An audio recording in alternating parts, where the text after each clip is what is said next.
hunt hungry.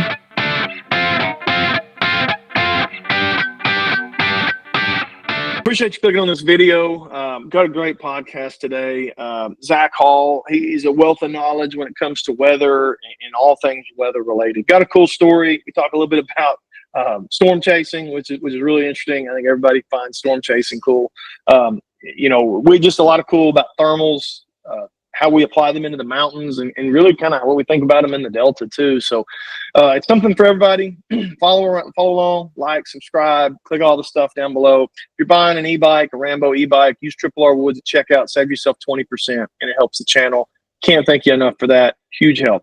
Patreon members, I appreciate you guys that are already joining and active on the Patreon. If you haven't, go check it out. There's a link down below. You can do a free trial period. You don't have to sign up and pay anything. We are going to give a cell camera away before deer season opens here, which I believe is September 27th. So you want to be a member before September 27th to get a chance to win that reveal cell camera. So check that out. Thank you to active members on YouTube, meaning you post, you comment, you share. There's an analyst for that on that YouTube gives me. It tells me who is doing that, and it helps the algorithm a ton. I really appreciate that. Go check out the Spotify link to this. Follow the channel so that if when these get posted on Spotify, it alerts you.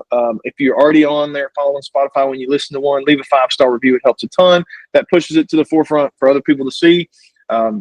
Makes a big impression, and I appreciate you guys that are already doing that. Also, follow the Hunt Hungry podcast on YouTube. So again, at some point, I've got to stop posting these on the R Woods Outdoors channel. I've got a huge back catalog of videos related to hunting and e-bikes, cell cameras that I can't put out because they take away from this video if I put them out too quick. So there's just not enough days of the week, and I need to be posting more of my actual archery and hunting and e-bikes and cell camera stuff. So these will have to go to the other channel at some point. So there's a link down below.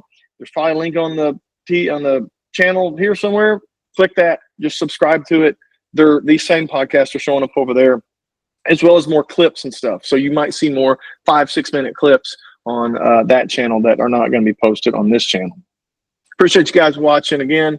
Hope you like it. Leave me a comment down below. Let me know what you think. Thermals, do you pay attention to them or not? Are they a big deal where you hunt or not?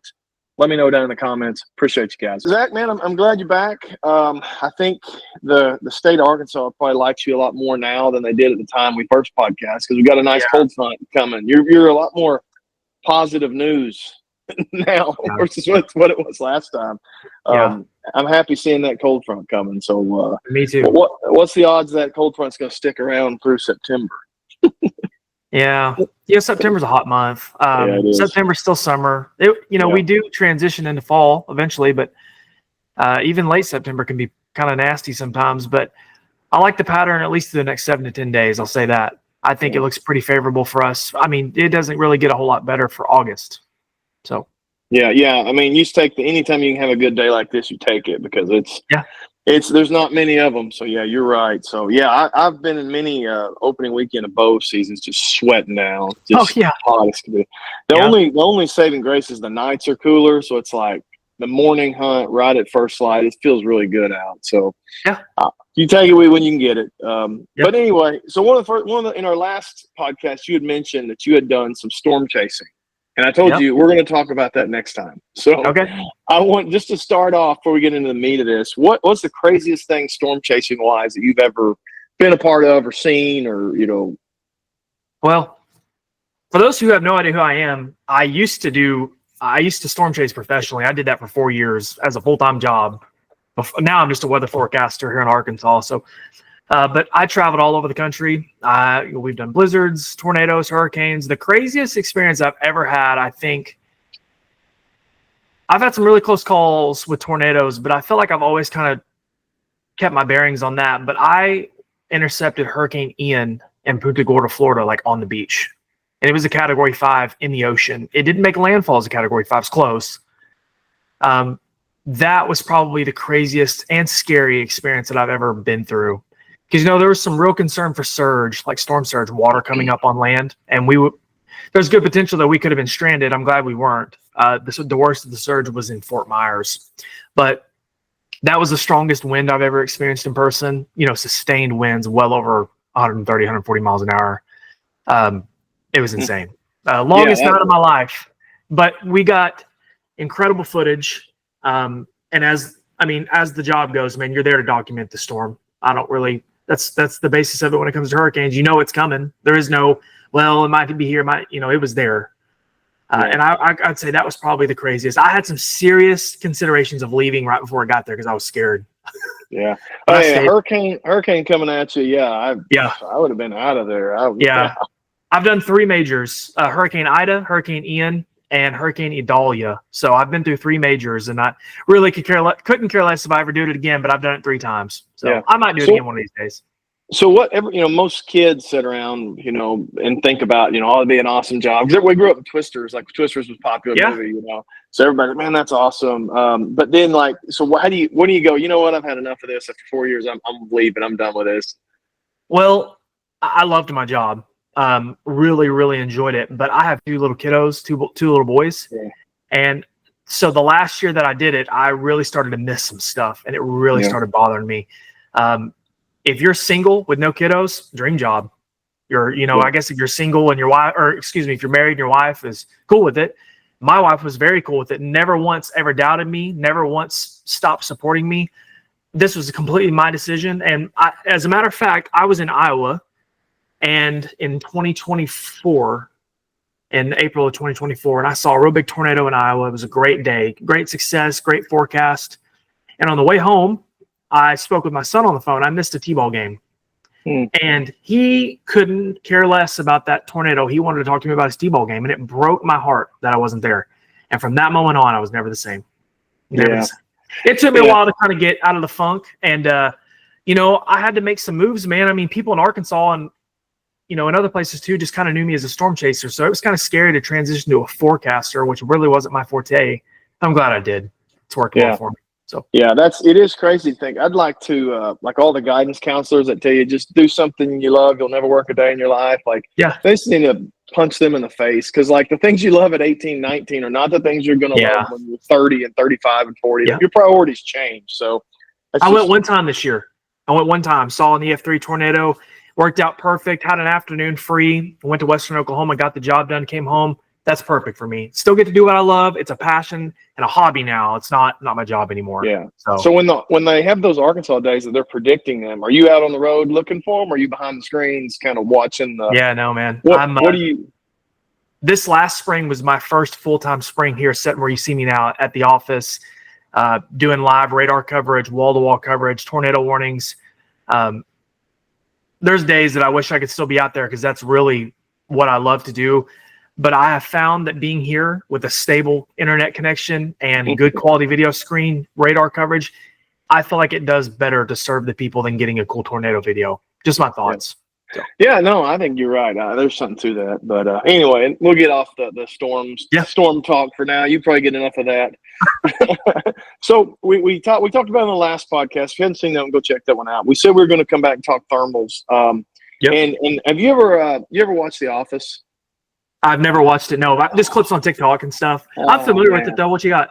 So there's a scene where one of the guys is explaining to Michael Scott, the boss, about a surplus, and he explains it to him. He says, "Now explain it to me like I'm a 7-year-old." So that's what I think about when it's like, explain thermals to me like I'm a 7-year-old. So okay. I think everybody's heard the term, but I think a lot of people I think I got a pretty good grasp on them, but at the same time, I got questions about stuff that I'm like, well, what about this? Or how would you handle that? So for those that maybe needed explained like a 7-year-old, how would you explain thermals?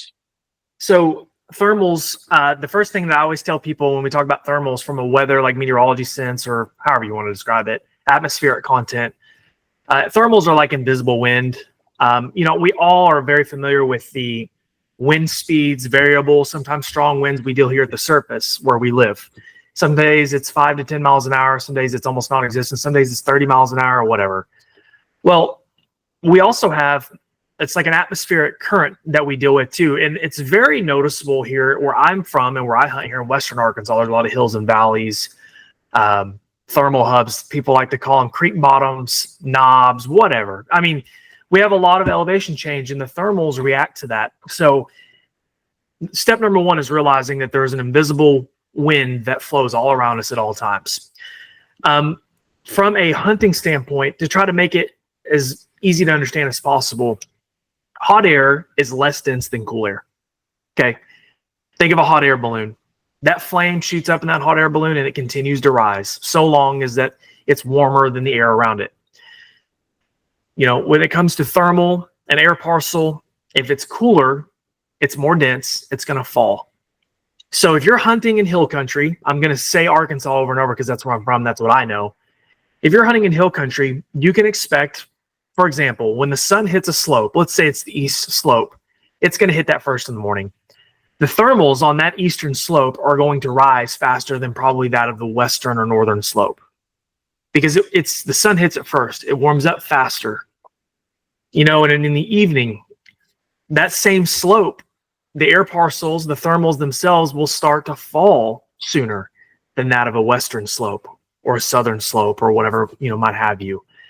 They rise in the mornings typically, and they fall in the evenings. Now, you can nitpick this a little bit. There's some guys are like, well, man, I guess I'm just screwed if I want to go in and hunt, you know, a slope. Get it because technically, if you get in there in the mornings before daylight, the thermals are still falling until that area starts to bake and warm up. That's what I was going to talk about. I was going to say the exact same thing. It's honestly, for a brand new deer hunter, I always just say, man, just get out there and hunt. Yeah. Get out there and hunt and enjoy yourself first and foremost.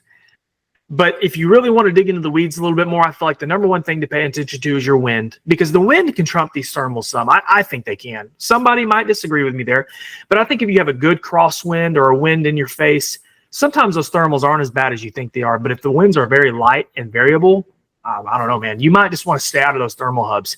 Maybe try to find you a good elevation stance where your thermals might be a little bit more stable. I don't know. That's how I've always looked at it. Whenever I was young in my hunting career, I struggled a little bit with the thermal stuff and didn't really realize what I was doing until I started to dig into meteorology more as I got older. And now I feel like I have a little bit better grasp on it. Yeah, I've heard people say, like, think of it like water, like it's going to flow down the mountain and stuff. I don't really know how that would affect the up part, but the flowing down the mountain as thermals are falling does make a little sense to me. When is that? When does that switch normally take place? Is it as soon as the sun hits the ground, or is it got to warm up for a little while and then you're gonna see that switch in the mornings or in the evenings? I don't know for a fact. I don't know if I can say with confidence that there's just an automatic switch, but I can assure you that once that ground starts to warm up, the thermals are going to start rising. So whether it takes 5 minutes, 10 minutes, etc., the thermals are going to continue to rise. And just like in the evening, I think when the sun switches off and the shade starts to really work in, that ground temperature is immediately going to start going down once it's in the shade for a prolonged period of time. Thus, the thermals in that area are going to continue to go down. So, yeah, and you just said, you said it's like water. It's a great example. In our head, you know, we would like to think, well, the thermals are going to rise perfectly up to me and no problem. No. Here in Arkansas, we have tree cover. We've got rocks, boulders, creek bottoms. Like that air swirls, man. It, you know, eddies and goes all over the place. So there's really no definitive way to control it. I think the goal is just to put it in your favor as best as possible, you know? Yeah. So, and back to what you said about like, how do you even compete with them? Because I'm that guy that's thinking like, yeah, I'm in here before sunrise on the side of this hill. My scent is let's see, if it's before sunrise, it's falling, but then at 30 minutes after sunrise or at some point, it's going to then be rising. So how do you play that? Like, what do you do? How do you think about that? Well, so I think of it a lot in a rut mind frame. That's the golden ticket, right? Everybody likes to hunt the rut. Let's put a hypothetical here. For me, this is how I would approach it. Let's say I'm hunting a big ditch on the side of a hill. Okay. I'm hunting a big ditch area, and my goal is to set at the top of the ditch to try to funnel deer closer to me during the rut. Bucks side hill a lot during the rut and check thermal hubs for does. I also feel like a lot of bucks, they work at first light during the rut. I think it's ignorant to think they don't, but I know that they move a lot mid-morning, late morning, and even early afternoon. Why not sleep in until daylight, get in there an hour after daylight, set on your side hill until 10:30, 11 noon. The thermals are rising by the time you get in there. Any buck that works from the bottom of you up to the top of that ditch to scent check, he ain't going to smell you unless the wind's going to him. I would say that, most of the time that thermal hub that you're setting on atop, the thermals are going to be rising well after daylight. So if you have a good wind, a good side wind at a minimum, you're really putting the odds in your favor to not get busted by him. Rather than maybe if you're hunting in the evening and the sun's starting to go down, he's probably going to bust you before you even see him. Yeah. So that my next question about the evening, if say the last 30 minutes of evening, it's going to start falling, right? It's been rising all day. Maybe the last 30 minutes, right at peak time when they should be moving. Yeah. Do you plan for like, I want the thermals right for that last 30 minutes when they're going to be moving, or do you just try to do you set up in the tree with your saddle? Yeah. How do you approach that mentally? Well, I think your odds, if we're talking from a success standpoint, the odds of you seeing deer are higher later in the day rather than mid afternoon. So yeah, I think I would probably approach it if there's no deer are going to move when deer want to move. We can't dictate that, but I feel like we can put the odds in our favor by planning for that last little bit of light, because that's when they move more. That buck, if he does bed during the rut, which they do, he's probably going to get up from his bed eventually and go start looking for does. And if it's not the rut, he's going to go start seeking out that preferred food at the time. Thermals work outside of the rut too, of course. So yeah, I'm just talking, I feel like a lot of people are most interested in this during the rut because that's when more bucks are on their feet. So that's how I've always kind of approached it. I'll be perfectly honest here. I feel like the morning stuff with the thermals is a little bit more cut and dry, especially for hill country hunters like us. Yeah. You're at North Arkansas, right? Yeah. North Central Ozarks. So unless we're talking the Delta of Eastern Arkansas, I think most Arkansas hunters can kind of get what we're dealing with here. I don't really know if in the evening you're better off trying to find your way into a valley or a bottom and hope that those deer come up from the top. I feel like that's probably smarter than hunting the top of a ditch or a bench in the evening. And I know that somebody out there watching is going to be like, man, I killed a 150 sitting on top of a ridge in the evening. Like, I get that, but I still, you're trying to put the odds in your favor is the thing. You can't do this. So. In the Delta, I don't, honestly, I never even think about thermals when I hunt the Delta. Where's the wind direction? There's not enough of a terrain feature. I don't even think about it really. But in the Ozarks, I do think about it. I don't necessarily know that I think correctly about it always, but I've heard people try to say like, well, in the mornings you need to always hunt the top of the ridges, and the afternoons you need to hunt the bottom of the ridges, or vice versa, maybe, I don't know. But I just wondered if you've ever seen that or had success doing that. Like, well, in the mornings I hunt, high or hunt low because of the falling thermals. I want to be at the bottom, and in the afternoons I hunt high because I want them rising. And so I've never thought about it and put that much time and effort into it with the in the Ozarks, but I don't know if you've ever done any of that. I prefer in the evenings. I love sitting near creek bottoms.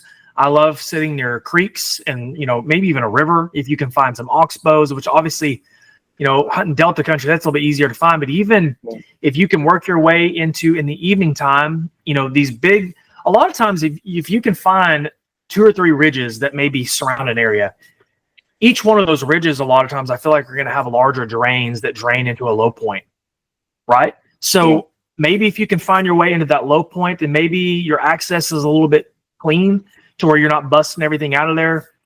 I shot a really good buck in December of last year, a buck that came, it was in the evening, and I was hunting in a bowl.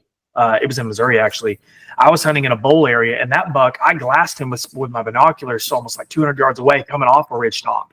He worked down the ridge into a thick bedding area, held up for 30, 45 minutes, came out at last light, and I shot him. That was in the evening. That might not have worked in the morning. He might have busted me, when he went into that bedding area. So I feel like if you do those 2 things we just talked about, you nailed it. Hunt up high in the morning, I feel like your odds are better. And if you hunt down low in the evenings, I feel like your odds are better. That doesn't mean that you can't do one way or the other and still have success. There's guys out there that just have the cheat code, it seems like. But it ain't me. It ain't me. No, it ain't me either. So I will tell you, this is something that we have seen that over the years that we've started doing that I do specifically that I do think helps. And I was going to kind of see what your thoughts on wind versus thermal and how you do this. But have you ever heard, I guess they call it the military zone, like the upper third of the mountain? Or there's some kind of term for it, and I don't know what it is. I even tried to Google it. I know what you're talking about, that number, like that elevation number. Yeah. Yeah, this is the upper third of the mountain. So we've started putting cameras and finding trails on the upper third of the mountain. And the theory is that the wind hits the top of the mountain, curls over as it covers the top of the mountain and kind of Yeah. curls, and they can walk on that upper third, smell what's on top of the ridge, potentially what's over the ridge, and get the thermals in the afternoon coming up. So it's like, how do you beat them? How do you hunt it? It's like, man, it's tough. So what I've kind of started doing, and I've had success with it, is I've killed a deer this way. I've seen a lot of deer this way, is get as high as I can get on the downwind side. So if it's a north wind, I'm on the south side of that ridge top, as high as I can get in the afternoon where my thermals are rising, so they're not falling down that backside of that mountain. And if the wind is hitting me, I'm hopefully high enough that as it curls down, it's way down the mountain before it gets to them, maybe halfway down. So hopefully I'm kind of over, they're in that, I'm in the little tunnel, I guess you could say, or they're walking through kind of a tunnel underneath me. That has worked for me in the afternoons with the thermals, if they're going to be on that upper third. But like you said, you hear a lot of people say, when in the afternoons, you want to be, what is it, low in the afternoons or high in the afternoons? I don't know. So in the afternoons, the common theory, I think, is low. The lower the better. The less your thermals are going to bust you. Whereas if you're high up top, there's a good chance your thermals are going to sink. I know whenever I was young and didn't know any better, I used to hunt an area called Poto Mountain down here, real high elevation for Western Arkansas. Dude, and I'd trounce in there and hunt these benches like crazy in the evening because I was like, well, this is a bench. There's deer sign all over this bench. And I'm literally hunting above the bench where I think deer are going to be coming from. Man, every deer in Poto Mountain on that side of the bench was like, well, there's somebody up there. We ain't going over there. I mean, but I didn't know any better. Now I know I'll probably avoid that for the most part, unless I just have, I guess a killer wind. But even then, I feel like your thermals can still bust you. It's not blowing. It's not a hurricane. The wind's not blowing constant, most days at least. That was my next question, is at what point do you think the wind kind of helps you versus the thermals? Like, if you're, like, is it going to blow the falling thermals? Can it blow hard enough that they don't drop immediately? Man, that's a tough one. I don't have the answer to it, but I can tell you that if you're going to hunt hilly terrain and you're going to hunt some areas where your thermals are a little sketchy, you better have a wind to cover you, because you're wasting your time if you're not. I mean, if we're being honest here, deer make a living off of not getting killed and eaten by things.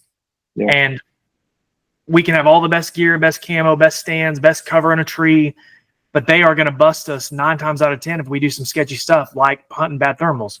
So if you're going to hunt an area with sketchy thermals, have a good wind to at least try to help cover you. And there's a chance it could. So last year, just a quick story, I was hunting on Thanksgiving morning. I actually killed a doe. And I was hunting on Thanksgiving morning. A front was moving through. Winds, like, I'm talking a continuous wind speed, 15 to 25 miles an hour. So I knew my wind was golden. Bedding area was to my north. I'm hunting to the south of it. And I had deer come in on me from that bedding area. However, they were bedded down in a ravine. And the moment that they got to the top of that ravine, it's almost like the wind was so much that they weren't getting my thermals, but they caught my thermals just a little bit because it was right at daybreak. And so the thermals weren't really rising yet. They were still kind of falling. And the lead doe actually busted me, and I killed the doe that was standing behind her. But I felt like one of the best examples I can provide of mature deer, mature does, mature bucks.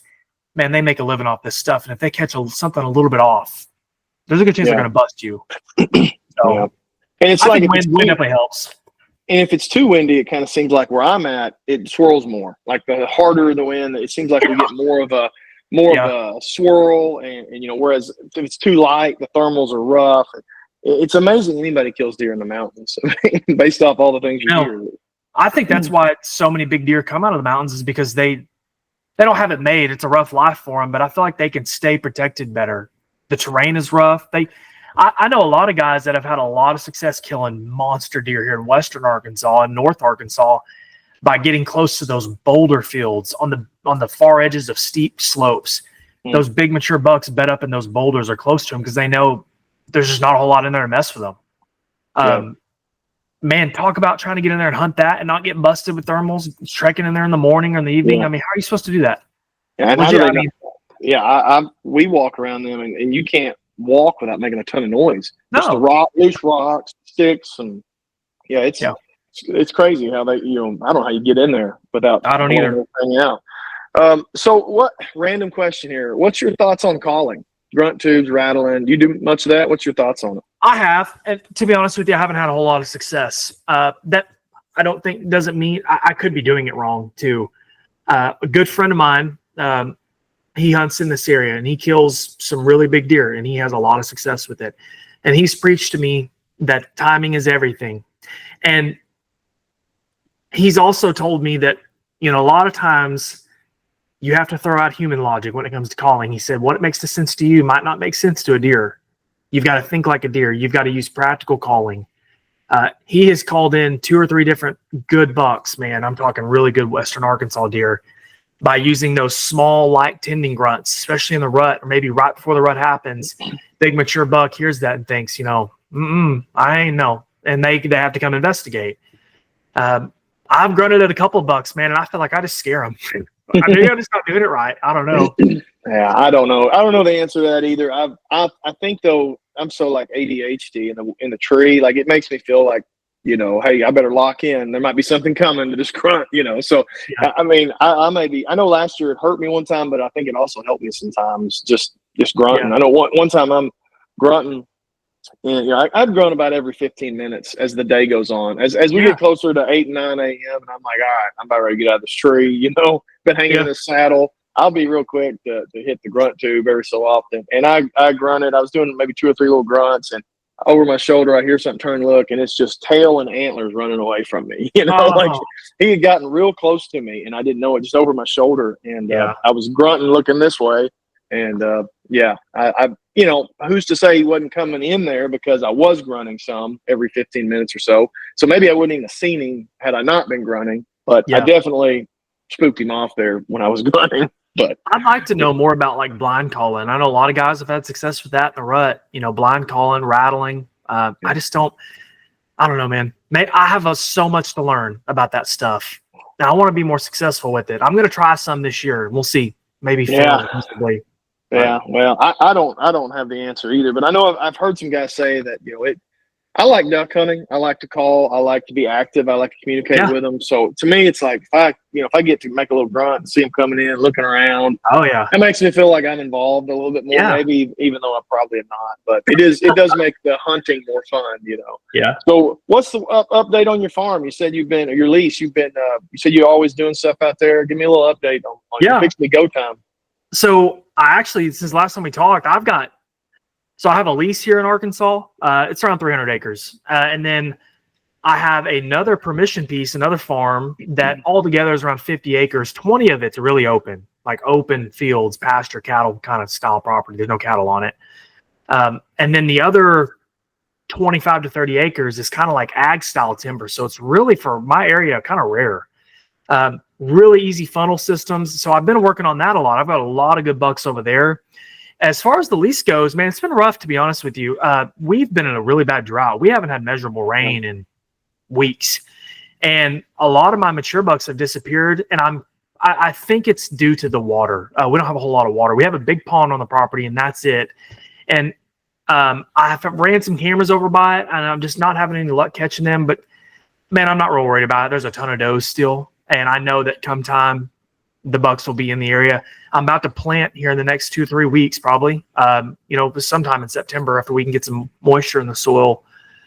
So planting an acre, a product called Hall Pass from Domain Outdoors. So I'm really excited about that. I've got some kill plots we're going to plant. Man, the velvet hunt will be here, next weekend? 2 weeks, I think, isn't it? 2 weeks? It's the 5th, 6th, something like that. Like September 1st is a Monday, and I think it's the week after that. It is 2 weeks. So is this the old I guess theory was planned on Labor Day weekend. It is Labor Day coming up, right? Yeah, Labor Day. Next weekend, yep. Yeah, Labor Day coming up. That's kind of the old like plan on Labor Day weekend. Yep. But is this drought going to push you back any?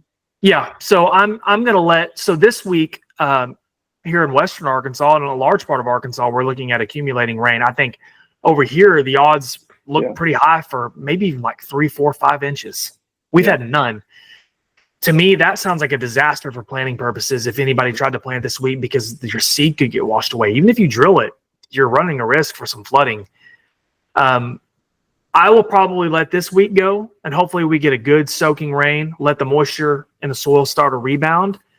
The following week, I'll probably go in and spot spray with glyphosate and then try to plant at the end of that week or the next week. In my opinion, here in Arkansas, as long as you're within that 60-day window of the first hard frost, freeze action here in Arkansas, I think you're okay. I think once you get past September 15th, you're kind of pushing it. Like, you should probably plan immediately. Yeah. September 1st to September 15th, I don't think you can go wrong here, man. I really don't. Okay. Your plan should be good. Yeah, that's what I was, because it's been so dry. Like, even all these little pop-ups, these little summer pop-ups, it's like every one of them misses us. So it's like, same. Oh my gosh. Yeah. And those generally don't. The summer pop-ups are nice, man, but the ground is so dry. We need something to soak in, not run off. That rain is just running off, doing nothing. So the rain that we're going to get here, like on Tuesday, I think Tuesday's a real wet day or whatever, by the following Sunday, Monday, do you think it'd be okay to plan, or is it need more than that? So I don't know. I mean, so we got rain chances tomorrow. So Monday, I think we'll have some additional spotty chances on Tuesday. Wednesday looks hit or miss, and I think another round arrives Thursday and maybe even on Friday. So if that actually happens in Arkansas and we can get at a minimum an inch and a half, I feel like your soil will rebound enough to where if you drill or whatever you do, hand broadcast, however you're going to plant, I think you're going to be okay. But I always recommend to people, just based off the weather science side, is like, and seed, like photosynthesis, wait, even if we get a bunch of rain this week, wait to plant until we have more rain in the forecast, and just plant the day or two before. Obviously, if you're drilling, you can get away with that seed being stored in the soil for 3, 4, 5, even longer days, and it'll be okay. But obviously, hand broadcasting is a little bit different because your seed's going to sit on top of the soil. Turkeys will eat it, squirrels, birds, burn up. We don't burn up in the sun. So, yeah, I think I'm gonna push back to the week after September 1st, which then it's the velvet hunt. So I may have to push back again because I want to go velvet hunting. I don't want to go or early archery. I guess it's not technically a velvet, but yeah, I kind of want it to be the next weekend because there's not a whole lot going on that weekend. Like, you could go dove hunting, I guess. Yeah, there's not like there's not a opening day of deer season or anything like that. So that might be when I try to do it, but it's probably going to cause me to plant just like wheat and oats because I'm kind of worried we're getting too late to do anything else. I might just throw some clover in there or something, but that hall pass from Domain has all kinds of stuff, man. It's got some, I think it's got some winter wheat. Winter wheat. It's got a little bit of brassicas. I'm not real big on planting brassicas in Arkansas. I've had a lot of people tell me to avoid that. It's got some types of clovers and stuff. It's got some good stuff. I'm really excited to try it. And I think I'm going to hand broadcast, even in my big plot, just like some cereal rye on top, just to kind of add some filler, something hardy to go in like late winter. We'll see what happens. I hope it goes good. Yeah. Well, if nothing else, let's when you get back, I want to hear how your food plot went. Like, because I'm not a like ag guy, so for me to plan a food plot, it's like I don't really know what I'm doing. So I don't feel like I do either. I'm just winging it, bro. Like, just be honest with you. I'm just trying to learn from everybody else. So yeah, man, I appreciate you jumping on here. I know you've got some places to be and some things to do, so we won't keep you too much longer. But you do have homework though. You've got to go watch the Office episodes. Okay. You can't. Are you that much younger than me? It makes me feel old. That I'm 30. See, I'm fixing to turn 40. So okay, yeah, I'm an old man. I feel like I'm getting old, man. It doesn't get any better. I hate to tell you, it just feel worse and worse about getting old. But man, thanks for jumping on talking about thermals. And they're it's like I said at the beginning. I think I got a pretty good grasp of how they work, but I don't necessarily understand how to apply what they do or how they work. To that, like to actually make it applicable to a hunting situation to my benefit. I have I mentioned him earlier, a good friend of mine that I talk to all the time that has proven track record when it comes to big deer, and he hunts the same area as I do. And he told me, we were talking about it the other day, and he said, man, when it comes to thermals, sometimes it's better just to stay out of those thermal hubs. So stay out of the valleys, stay out of the areas where it's a concern, and try your best to find areas where it's in your best favor. Maybe on top of a ridge. I know a lot of guys say that deer don't work the top of ridges. Maybe areas where the deer might be concerned they're going to get skylined or something. But, I don't know. I really don't. I think this year I'm going to focus more, instead of trying to hunt benches. I like to ditch hunt. I like to hunt the top of those ditches. I'll still do that. But I think this year I might try to focus more on my evening hunts in the creek bottoms, river bottoms, areas where deer might be funneled in to cross a creek in one spot in the evening, of course. And just never know, man. Maybe that'll work for me. So maybe some other people listening can kind of take that if they don't know I know a lot of guys know way more about this than me. Yeah. So Me too. Me too. trying. I know you did mention something about you're not seeing your bucks right now, and I'm not either. Yeah, no. I see more deer on my public land cameras than I do on my private land cameras, which is horrible because like I know the private land like crazy. But I think it's like you said, I'm up on top of a mountain. There's no ponds on the mountain. It's like they're all down on the creeks, where the cattle are kind of. So I put some cameras out specifically to see. Like I think I found a trail where they're coming off the mountain to the creek or crossing the creek. So I'm gonna check those next week and see if maybe that's where they're moving. Like, are they coming off the mountain into these creeks in the afternoons and cooling off? But I think I'm going to. I'm very blessed to have private land to hunt, but I still have a hankering for public land. I'm so bad at it. I want to be good so bad. And so this year I've got a spot down south of here. It's quite a way, like almost 2 hours from the house, but I think I'm going to run down there and put up 3 or 4 Tactacams. And just let them soak. And when my cameras start firing up, maybe going down and doing an all day sit during the rut. I don't know.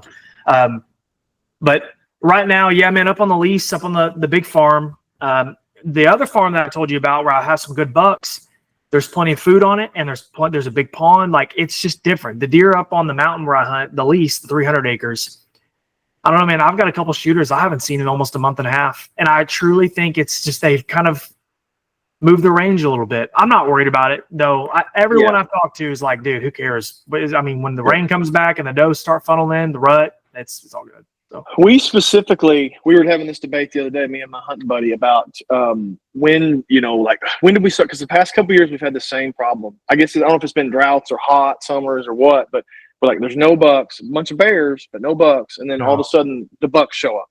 And so we started looking in the past years, and it was like August 18th or August 19th, 20th, 21st, a buck would show up, and right on schedule, August 20th, a buck showed up on camera. So it's like, I don't know if they're just because they're turning hard horn, the testosterone's getting a little fired up, so they're starting to, move, get into their own little territories. I don't know what causes it, but they'll start showing up here in the next, between now and the next couple of weeks.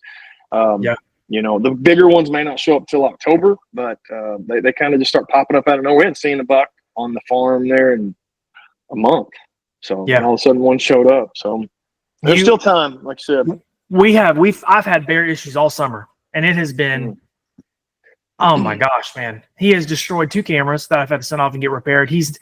I have rope scrapes. One of the rope scrapes that you gave me set up. He pulled that off the tree twice. I've had to put it up twice again. And I'd like to kill him. I'd like to try to hunt him. I've never shot a bear before, but of course we've started putting efforts into that. I haven't seen him in a week, and I'm like, you son of a gun. You did all that. I hate bears. They destroyed my stuff. He was hitting my scrape the other day. He didn't pull it down, but my rope, he's like working it like a deer, standing on his hind legs, working it. And, they'll disappear. I don't know when bear season is in Arkansas. Is it the week before deer season? Yeah, I think it's 17th, 18th, somewhere in there. Yeah, 17th, I think we're going to try. Who knows if it'll do anything? But I think we're going to try. We've got a spot picked out where I think we're going to try and bait. And I don't know.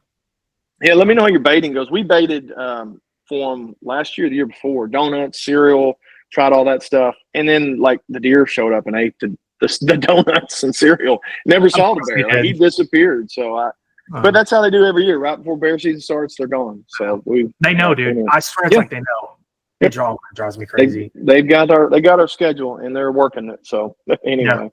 Well, all right, man. Like I said, I appreciate you jumping on here, and we hope to kill a big one this fall. I'll be keeping up with it on your page. Of course, like I said, and I'm sure everybody knows how to find you, but how do they find you and keep up with all your social medias? Yeah, so I kind of work under the insignia of Zachary Hall, Arkansas Storm Tracker, and I forecast the weather for all 75 Arkansas counties every day. You can find me on all major social media platforms. Facebook. I have a YouTube that I need to use more. Admittedly, I don't use it enough, but I use Facebook and TikTok almost every day, and then Twitter, X, whatever you want to call it. I use it quite a bit as well, and I have an Instagram, but my Instagram really is just more personal stuff. I don't do a whole lot of weather, but Facebook's the big one. Facebook and TikTok. So if you have Facebook or TikTok, you'll find me. If not, I use Twitter, and then of course, like I said, Instagram some as well. So I'm looking to expand. I'm probably going to start doing some more stuff for winter and we're eventually going to get snow and all that stuff, I'll use YouTube more. So any big ticket weather events, you'll find me on social media talking about it. So awesome. Yeah, I know. I'll be watching when these fall storms come, and oh yeah, seeing when they're going. I've already been looking at when this week. You're posting about when to expect the rain, so I'm keeping up. thanks, man. I appreciate you Hey. following. It means a lot. Absolutely, man. I appreciate you coming on here, man. We'll talk to you again. Okay, see you. Thanks, man.